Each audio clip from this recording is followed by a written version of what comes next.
Good morning. Busy day today. My name is Ben Holquist and I use he, him pronouns. I serve as one of your Board of Trustees members, and I'm happy to welcome you all on Zoom and here in the sanctuary to the Tahoma Unitarian Universalist congregation. Unitarian Universalists are a community of people who hold many beliefs, many origins, identities, and sexualities and genders.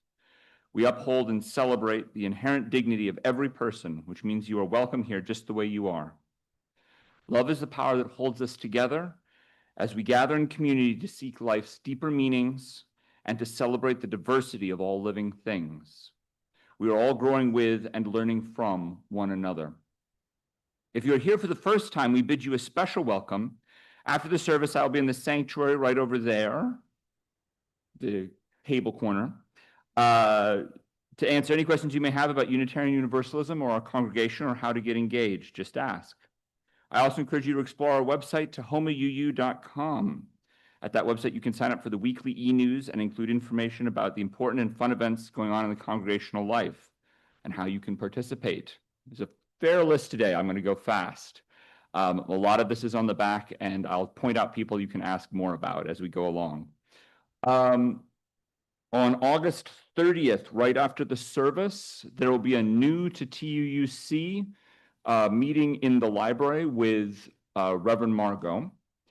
On August 29th, the day before, CUPS is hosting a potluck from 1 to 4 at TUUC, so that'll be the day before. This Friday through Sunday is the church campout at Morton City Park.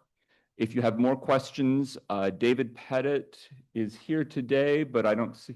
Oh, he's greeting. So David Pettit is the guy that met you as you came in if you had any questions about that. Third Friday potluck is still happening. As you may know, we are getting the floor downstairs completely redone. So that is happening starting yesterday. So we are currently a one-bathroom church, so please be thoughtful of others. And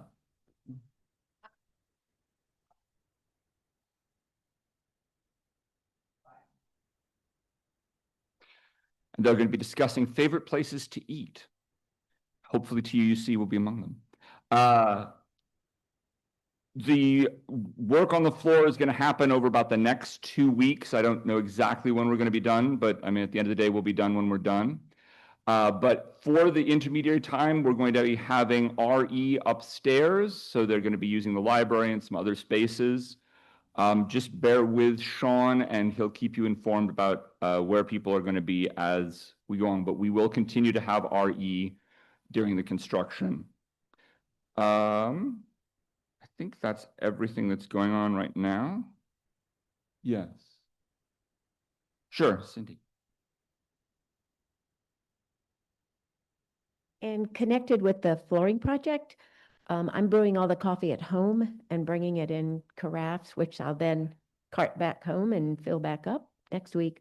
But so we have those great big paper cups there. So maybe fill half full and then see if there's some left, just because it's not, the carafes aren't quite as big. Okay, thanks.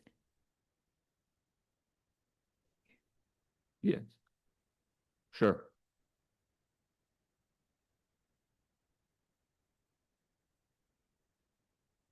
Good morning, all. Work on refurbishing the accessibility ramp on that side of the church is expected to begin on Tuesday and take about a week. So you may hope that doesn't get in the way of anybody's getting to church. I don't think it will. It shouldn't. All right. You're also invited to join us for social hour immediately following the service, right over there by the windows. We do not have red mugs today. If you are new and would like people to talk to you, just sort of wave your hand in the air and someone will find you, I promise. We're pretty social. If you have been someone to benefit from a large print hymnal or a hearing assistance device, they are available in the back of the sanctuary on my left. We want to remind everyone that our services are available through Zoom and posted on YouTube, which means if you come up front, your image may appear in those venues. As we begin our service in this beautiful place called Tahoma by local indigenous tribes and nations, I acknowledge that we meet today on the land of the Coast Salish people, including the Puyallup tribal nation, land from which they were forcibly displaced. I honor the resiliency of indigenous people and stand with them as they continue to protect their culture, land, and water, and fight for their visibility, sovereignty, and very existence. Lastly, please set your electronic devices to worship mode. Let us exhale deeply and settle ourselves into this holy moment of sharing and receiving. And now let us join together in worship.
Good morning.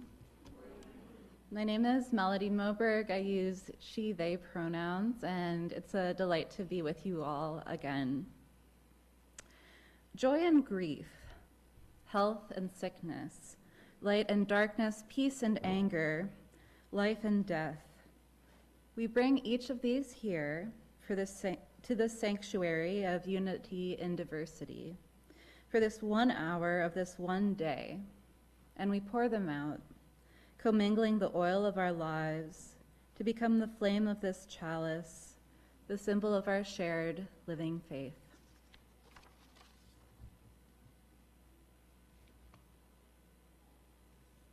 And I think this is you, David.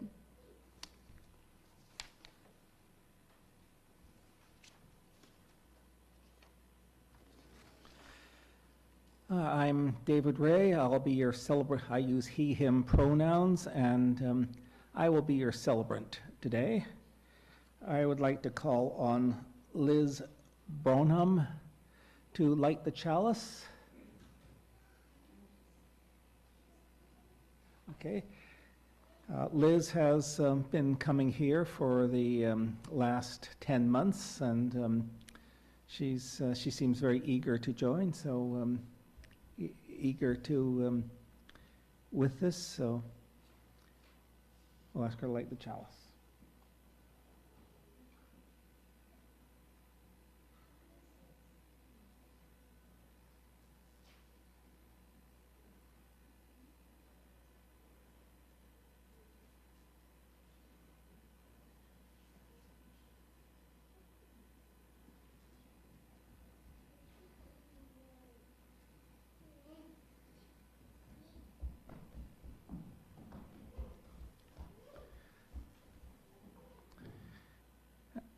And now the chalice lighting words.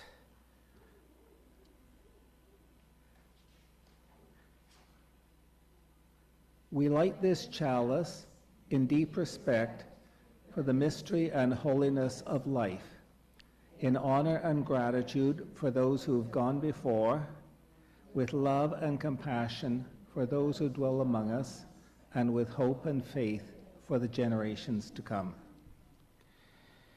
And now our opening hymn, 1046. It is in your teal hymnal. Please join us.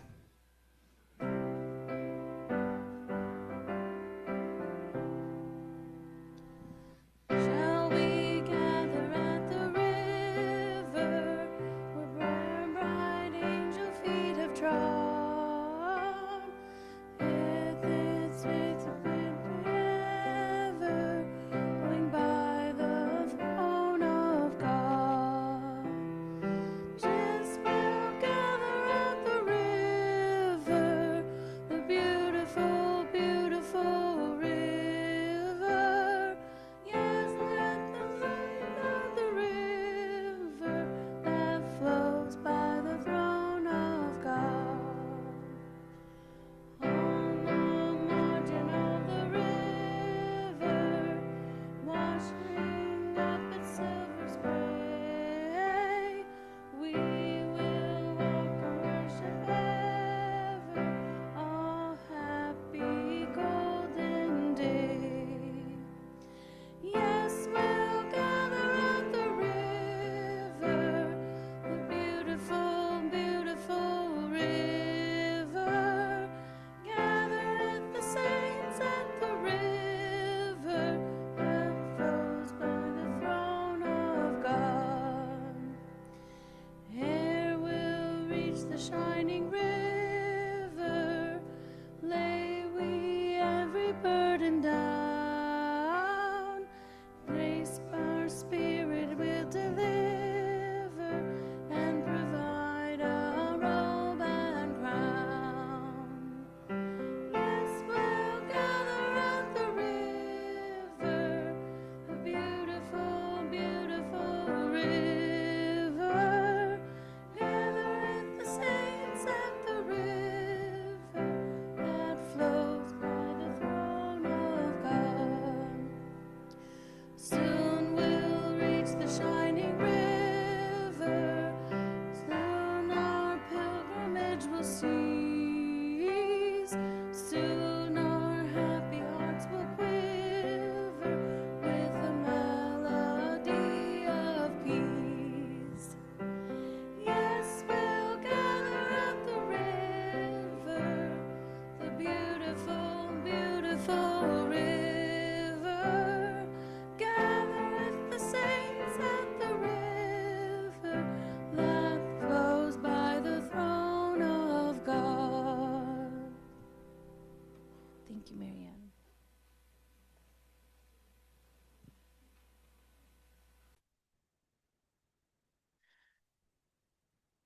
And now it's time for all ages.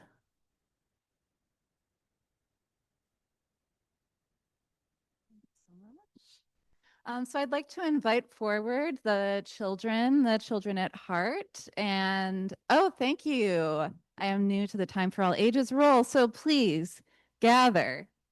Wonderful donations for our local food bank.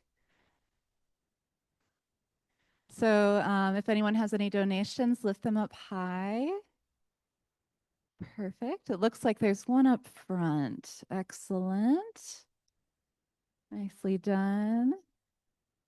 School supplies. School supplies are included. Does anyone make an announcement? You don't know? Okay.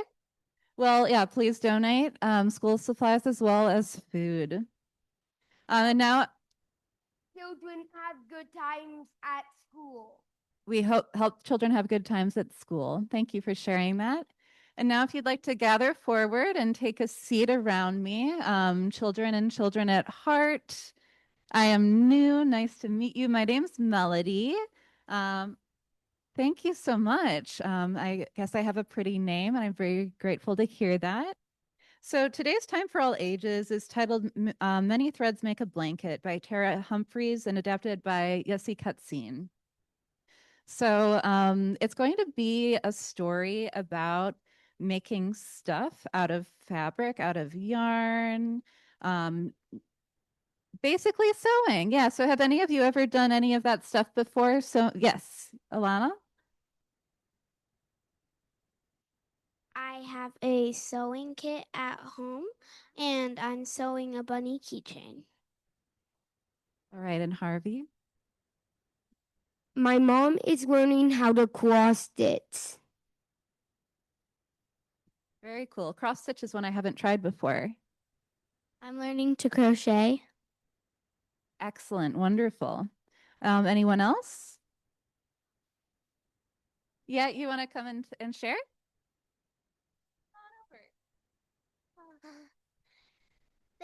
I made water things. That's awesome. Yeah, so all of this has to do with making stuff, which is really cool. All right. So today I want you to think about an apartment building. Many neighbors, many faces, but they're disconnected. Very awesome. Does anyone else live in an apartment? All right. Awesome.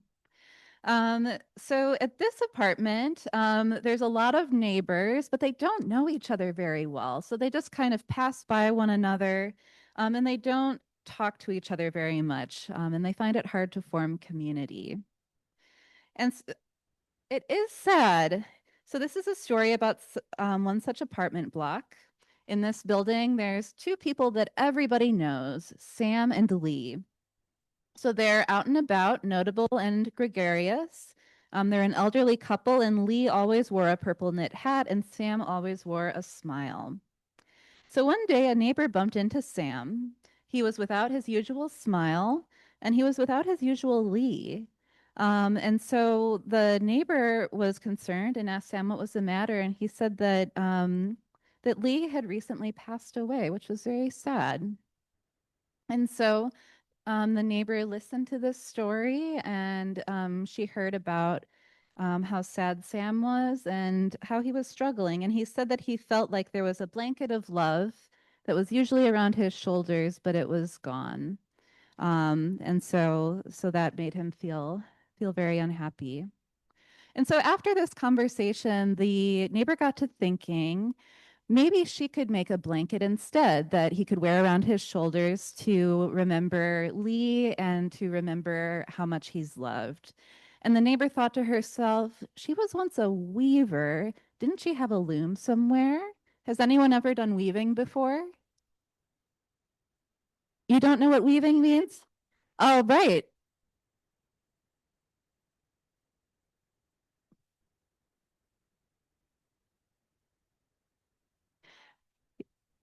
Yeah, I don't think we can get into the Greek myth right now, but I'd love to hear about it later.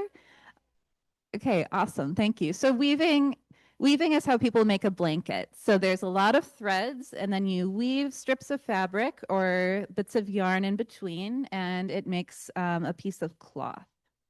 So the neighbor returned to the apartment, found the loom, brought it out, and looked for pieces of cloth and pieces of yarn, and she couldn't find any. And so she thought to herself, haven't I seen one of my neighbors knitting? Have any one of you done knitting before? Any knitters in the house? It is very hard. That's true. So very good. We've got family who knits. A pigeon stuffy. Very cool. So so getting back to the story, that's okay. This neighbor decides to find this other neighbor who knits. And then she noticed a girl that had very cute felted wool shoes. And so she asked the child's mother about them. And she found out that this person had wool to spare. And so she asked that person to contribute wool for the blanket. And then the person who made the felted shoes said that she knew someone who sewed. Does anyone sew? Has anyone sewed before? Excellent. A little sewing. So the neighbor found the other neighbor who sews, and the neighbor contributed fabric to make the blanket.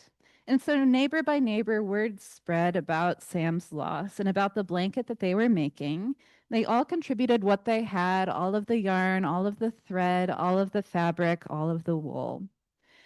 The weaver got to work. So neighbors stopped by her apartment bringing their materials, and then they started talking to each other and started building community. And when the blanket was finally finished, the weaver spread it out. She hadn't woven in a long time, and so it was kind of bumpy, kind of uneven, kind of crooked, with lots of patterns, lots of different colors, but she knew it was perfect. So she knocked on Sam's door and handed the blanket to him. What do you think Sam might say? Might say thank you? Mm-hmm. Thank you. I think that's what Sam will say. Please don't do that to the microphone. It's very annoying to some people. Yes. I think Sam would say, "Thank you so much. This is exactly what I needed to feel better." And you know, that's exactly what happened. So very well thought out. And so he was so excited, and he also said thank you. And he asked who made the blanket, and the neighbor said, everyone, all of us. Yeah. It is the community's blanket. And so his eyes welled up with tears, knowing that all of his neighbors contributed to this blanket. And so the next time the weaver saw Sam, he was walking in the garden, wrapped in his blanket, talking to his neighbors. But the neighbors weren't just talking to Sam, they were talking to each other. And so this project helped create community. So the end of that story. And now it's time for our children's recessional. So please join in singing our children. Children, you're invited to go to your programs.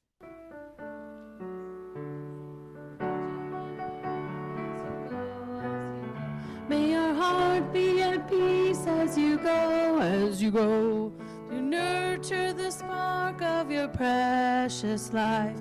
We hold you in our love as you go. We hold you in our love as you go, as you go. May your heart be at peace as you go, to nurture the spark of your precious life. We hold you in our love as you go.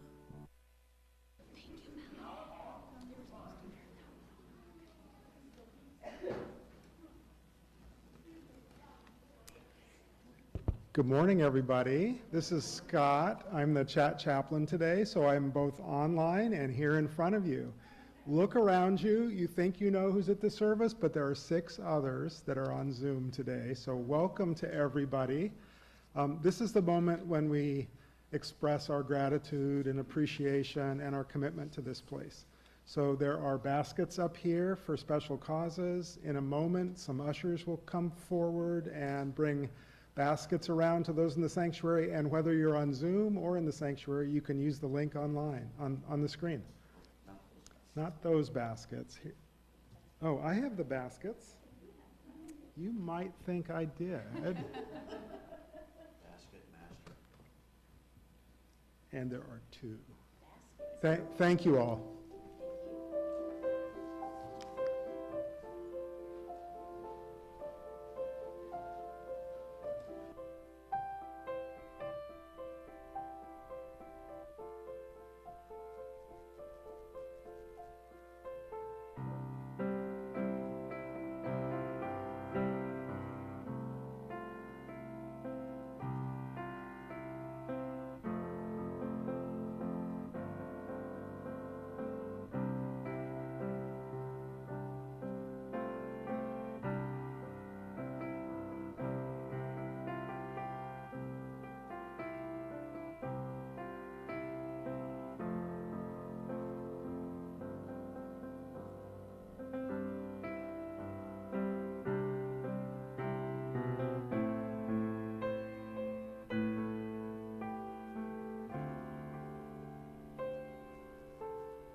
And now for the dedication of our offering. We dedicate ourselves and our offerings to the work of this congregation, weaving a tapestry of love we call community, both within and beyond these walls.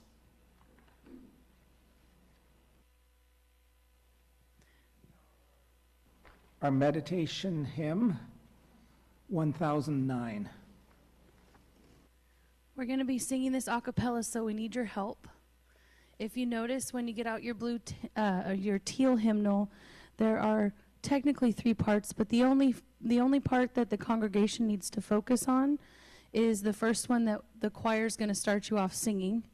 Then we're going to have a couple harmonies that come in, and you just keep holding down that melody part for us, okay? It's when I breathe in peace. When I breathe out love. That's the only part you have to keep track of, okay?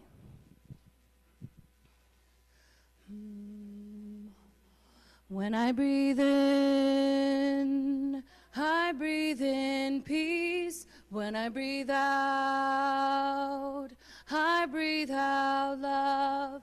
When I breathe in peace.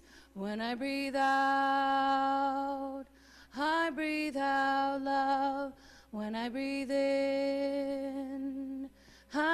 in peace. When I breathe out love. When I breathe in peace. When I breathe out love. When I breathe in peace. When I breathe out love. When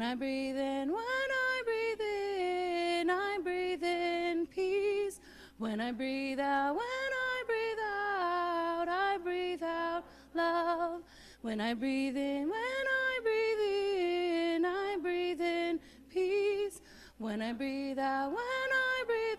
When I breathe out love. When I breathe in peace. When I breathe out love. When I breathe in peace. When I breathe out I'll breathe out love. 2 more. When I breathe in peace. When I breathe out love. When I breathe in peace. When I breathe out love. Thanks, you guys.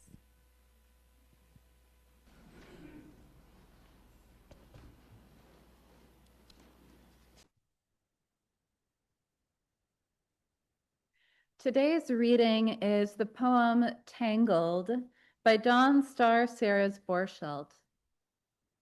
Knit 6, purl 6, set 2 rows, 4 rows, 6 rows up to 12, patterns repeating steady, soothingly same.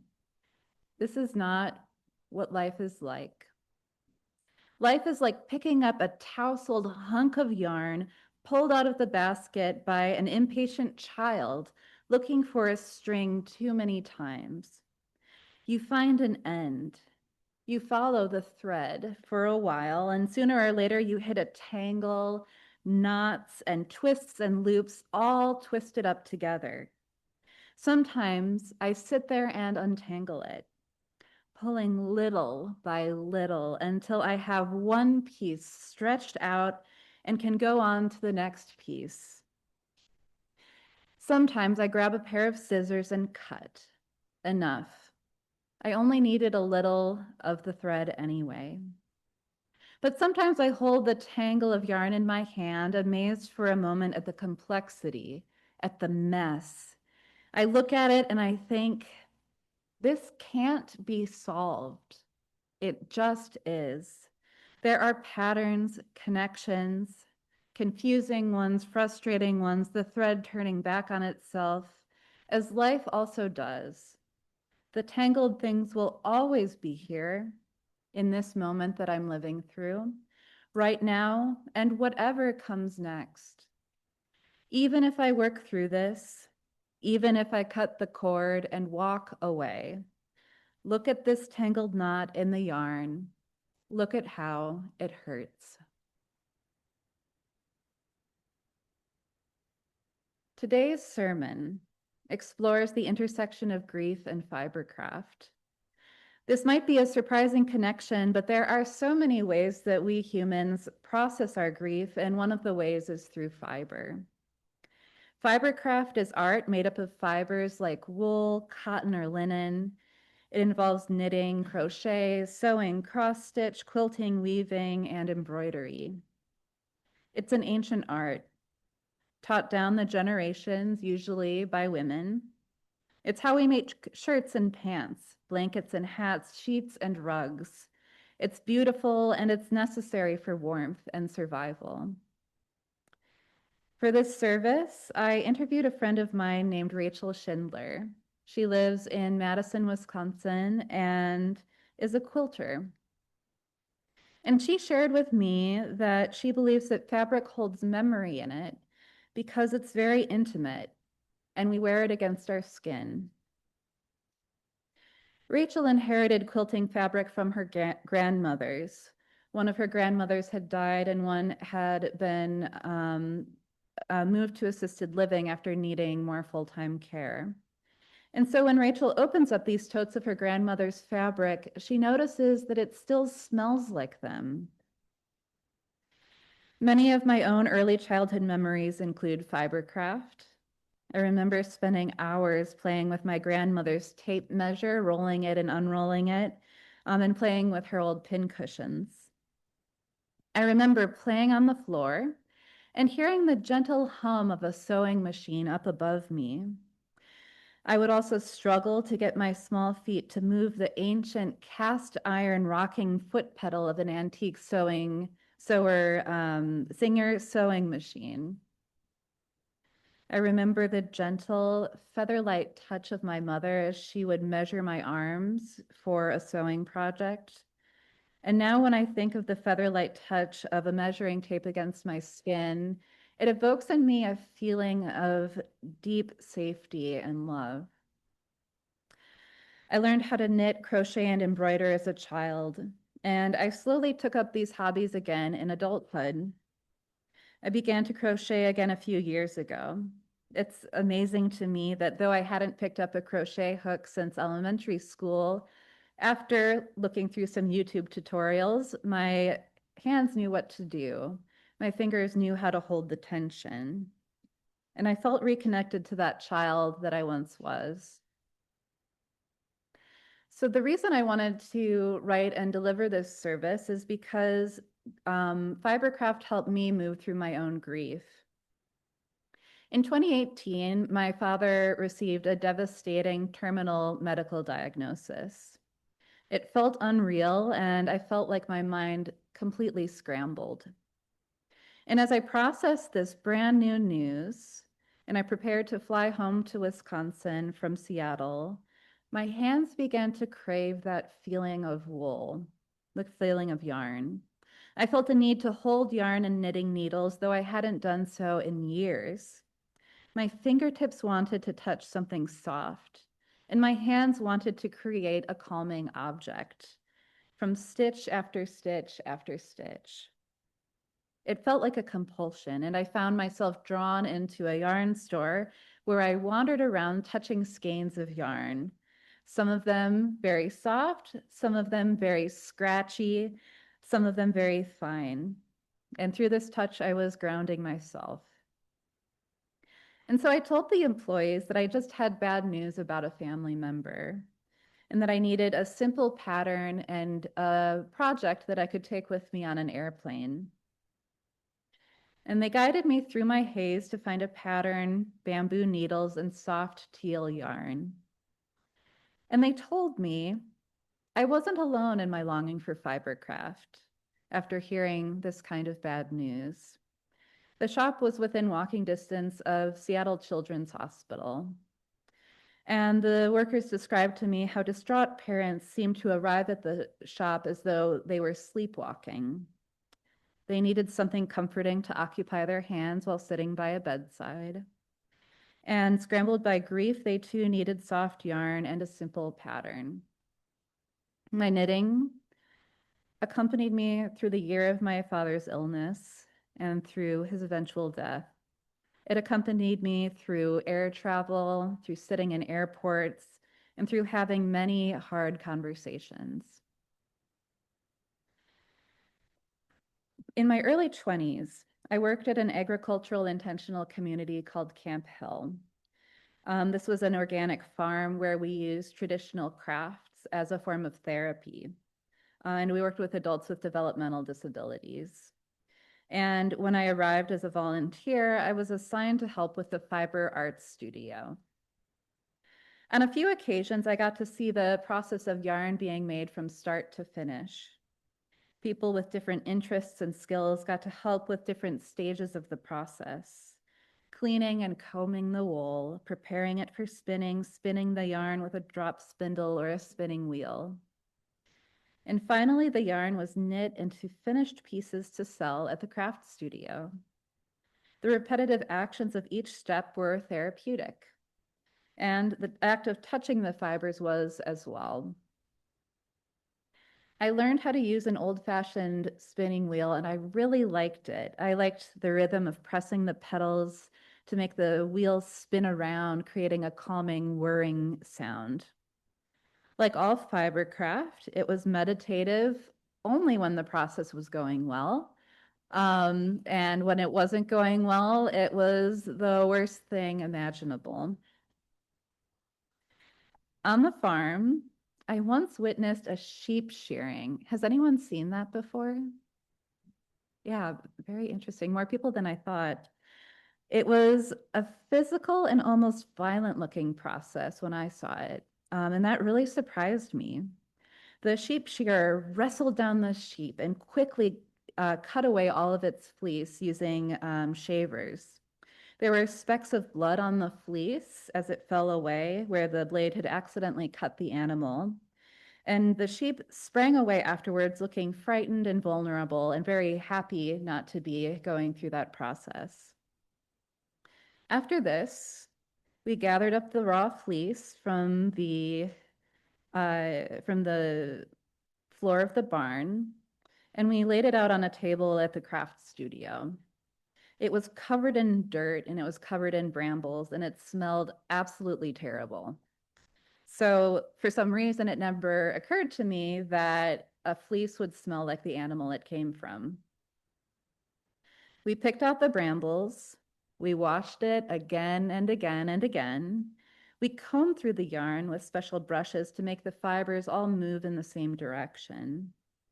We took these pieces of wool and gently pulled on the fiber, creating white, fluffy clouds. And these were then fed into a spinning wheel, where attentive eyes, careful fingers, and precise tension spun it into one and then two strands. Then the yarn could be made into a ball, and then finally it could be knit into a hat. It took weeks, maybe months of care and attention from many people to turn that brambly fleece into a warm, soft hat. Fibercraft is therapeutic, particularly in community. There are grief support groups called Weaving and Grieving, which invite participants to come with a project while they talk about death and loss. Fibercraft can be incorporated into the rituals of death too. We see this in practices like the wrapping of a burial shroud. I learned that Fibercraft is important in Hmong funerals. When a girl from this Laotian ethnicity is married, her mother will give her a handmade skirt, which will serve as a dowry. And when this daughter becomes old and dies, one of her relatives will wear this same skirt at her funeral. Similarly, daughters will make hemp funeral garments for their parents as they grow old. These are considered a final gift from the family, and they serve a spiritual function. In the spirit realm, the parents are believed to wear these hemp garments as they make their way on a journey to meet their ancestors in the afterlife. And part of the way that their ancestors recognize them is through seeing that cloth. Therapeutic fibercraft can arise from carefully planned projects, but also from a felt sense of urgency to create. The multimedia artist Jennifer Bastian created an art exhibit titled Grief Wave. She filled a gallery with images of grief, with candle wax sculptures and photographs, fabric sculptures of large sewn teardrops hanging from the ceiling. And in her artist statement, Bastian writes, all of the work in this exhibition began after the death of my second mother, and it was in direct response to the pain and very intense love that I felt for her. And she continues, after my mother died, the absolute urgency and abandon I felt to feel and say and do felt like a compulsion. I cannot stop building candle wax mountains or sewing fluffy stuffed teardrops. I need to make it, and so I do. And I want to share with you 2 quilts made by my friend Rachel Schindler. They demonstrate how quilting can work particularly powerfully with grief. The first quilt is called a memory quilt. It's difficult to let go of a loved one's clothing after they die, because there are so many memories attached to that clothing. A memory quilt is a quilt made of a loved one's clothing. It can also contain symbols and mementos. Rachel's memory quilt includes clothing from all of her grandparents, including their hand-stitched initials and birthdays. It's a testament to memory and to loss. It's also a dynamic object which continues to interact with life, whether hung on a wall or spread across a bed. The process of creating a memory quilt is personal, Rachel told me. People have different timelines for when they're ready to transform clothing into something new. The textile artist Heidi Parks waited 10 years to make a memory quilt from her father's clothing. Memory quilts can also be made in collaboration with living relatives. In an episode of the podcast Quilt Talk, Zach Foster describes working with his aunt to make his uncle's memory quilt. They worked together to select clothing and symbolism. He made this a dynamic process, bringing his own creativity in and using the content that was most important for his aunt. And he also made sure that before he worked on this project with her, that he was emotionally ready, that he had done enough of his own grieving to be able to work with her on this without allowing his grief to overshadow hers. The second quilt, made by Rachel Schindler, is an example of quilting made in collaboration with the deceased. Rachel's grandmother gifted all of her grandchildren a wedding quilt when they got married. Though Rachel wasn't married, eventually her grandmother gave her a wedding quilt as well. The pattern on the quilt is a meandering line of pieces that's called the drunkard's path. And when she received it, Rachel noted how the quilt shows a winding, unusual pathway, and that it might mirror her own. Unlike her siblings, she did not get married right out of high school. She took a different path with frequent cross-country moves and unusual experiences in life, education, and career. When her grandmother died, Rachel inherited leftover materials from the wedding quilts. She made a new quilt from these older pieces. She wanted this new quilt to be intentionally her own, made in a different way than her grandmother would have. She processed grief and made meaning by using these materials in her own way. And she shared that this felt like working in collaboration with her grandmother. 2 large squares in the middle of the quilt were made entirely by her grandmother using the drunkard's path pattern. When Rachel made the new quilt, her life felt more stable than a rambling path. So in addition to her grandmother's original quilt squares, she used scraps from the wedding quilts to create circles. Circles on the quilt symbolized for Rachel her feelings of solidity and feelings of completion, that she'd arrived where she wanted to go. And next we'll see a close-up of the quilt. So Rachel sewed the circle seam side up. We can see her hand stitching alongside of her grandmother's, showing their connection and collaboration even after death. And I want to speak a bit more about sewing things seam side up. Creating a quilt takes a lot of work, so much work I've never attempted it. And this work is usually tucked away to give an impression of effortlessness. Sewing seam side up is a way of showing that effort. Broadly speaking, the work that's associated with women is supposed to be effortless. And that's because women are supposed to appear effortless. The work is supposed to be invisible to make other people more comfortable. And showing one's work through visible stitching runs counter to this cultural belief. Another way to grieve through Fibercraft is to complete a loved one's unfinished projects. Rachel took quilt tops made by her grandmothers and used them turned them into finished quilts by adding backing. There's a lovely organization called the Loose Ends Project, and it helps finish these kinds of partially created projects that are left over when someone you love has passed away. They connect crafters with grieving families and their loved ones' unfinished projects. And they'll have finished projects for crafters who are sick or disabled as well. So far, they've finished 3,500 projects. Maisie Kaplan, the co-founder of Loose Ends, writes, quote, "Handmade items are gestures of love. They're gestures of love.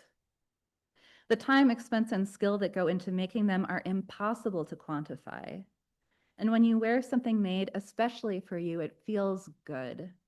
It feels good because the recipient of a handmade gift is thoughtfully considered with each stitch." When a maker dies mid-project, this tangible handmade expression of their love can get lost, donated, or thrown away. Loose Ends volunteers' goals are to finish these projects as intended and to give them back to be used and cherished. In one story, a woman named Gloria passed away tragically when she was only 22. Her brother Alfredo discovered a crocheted leaf that she had made, and he wanted to make it into a larger piece. He joined crafting groups so that he could learn to crochet so he could make more of these leaves. One of the group members suggested that he reach out to Loose Ends for help with creating this into a large blanket. And so his finisher, Leah, collaborated with Alfredo to create a blanket featuring Gloria's leaf in the center and incorporating all of her favorite colors. In another story, Craig, a grieving husband, hadn't been able to touch an unfinished project his wife Amy left on her loom. She died tragically and suddenly in a car accident. And so for him, he didn't want the piece completed, but he did want it finished. So he requested that no more work be done on the weaving, but he asked that it be bound so that it was preserved in its half-finished form. In today's reading, the speaker looks at a tangled knot in a ball of yarn and says, "I look at it and I think, this can't be solved. It just is." In the book, It's Okay That You're Not Okay, the therapist Megan Devine writes of grief, quote, "Grief is part of love. Love for life, love for self, love for others. What you are living, painful as it is love. And love is really hard, excruciating at times." And she also writes, quote, "It really is as bad as you think. Some things cannot be fixed. They can only be carried." When comforting those who grieve, the role isn't to fix or offer advice. The role is to see what's real and to come alongside, to offer presence and companionship. For me and for many others, Fibercraft can offer something like that presence. There are fibers that bind us together. There are physical reminders of connection and love. Fibercrafts are something tangible and comforting. They accompany us alongside pain, alongside travel, alongside hard conversations. And these crafts don't seek to change, they journey with us. Some things cannot be fixed and they can only be carried. To carry a memory of a quilt is to carry grief and love stitched together. This weighty reminder of the love that cannot die helps carry us forward. And may it be so. And now I'd like to invite you into a moment of intention. You can softly close your eyes if that's comfortable. And today I'm going to draw us into a moment of intention by drawing our attention on something specific, which is cloth and fabric. Take a moment to notice your body and to get settled. See if you can make yourself 10% more comfortable. Feel your collarbones broaden. And notice the top of your head as it reaches up towards the sky. With your hand, lightly touch the fabric of part of your clothing, maybe your shirt or your pants or a hat. Move your fingers across the cloth. Move your fingers across the cloth. Notice how it feels. Is it rough? Is it smooth? Where did you get this clothing? Remember where you got it. Try to surface any memories that it holds for you. What has this clothing seen? Vacations, events, old friends? Think of the threads and fibers beneath your fingertips. Imagine the materials woven together out of this thread. Was it wool, cotton, linen, polyester? Is it vintage? Is it new? Imagine the garment workers who sewed the fabric, the people who dyed it, the people who shipped it, the people who sold it to you, or maybe a family member who created it. Spirit of life and love, accompany us this day and always. Accompany us in our joys and our sorrows, in times of fear and in times of peace. Help us remember that everything we touch connects us to the interdependent web of life, and help remind us that we are sewn into the fabric of the world. May it be so, and blessed be. Please rise and join in singing hymn number 95.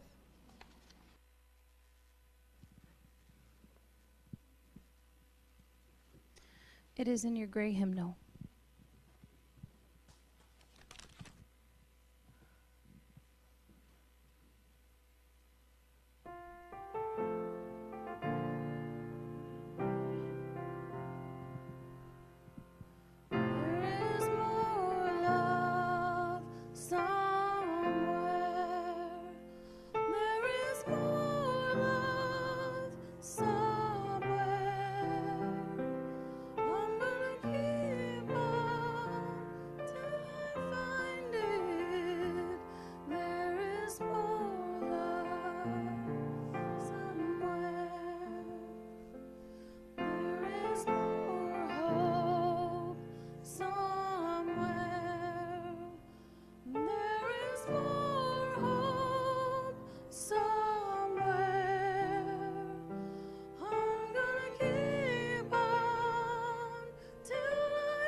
More peace somewhere. joy. There is more joy somewhere. There is more joy somewhere. I'm gonna keep on till I find it. There is more joy somewhere.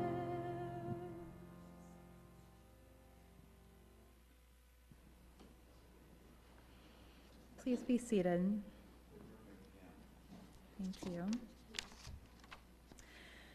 We came together here to remember how we are called, to put our hands and hearts to sacred work, that we did not begin and will not complete, to share in the making and remaking of a story we weave together, one that's big enough to hold us all, to connecting, to reconnecting, to living on the loom, to belonging and becoming, this most human and most holy work.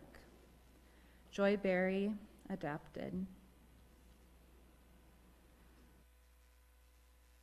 David?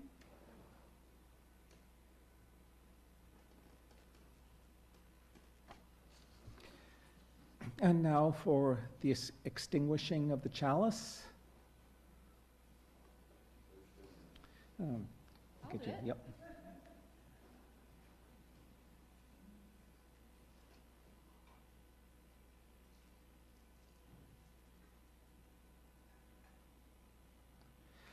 We extinguish this flame, but not the light of truth, the warmth of community, or the fire of commitment.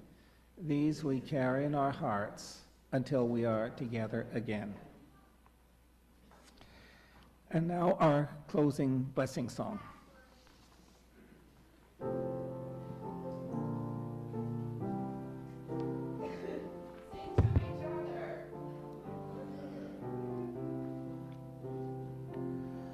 From you I receive, to you I give, together we share, and from this we live.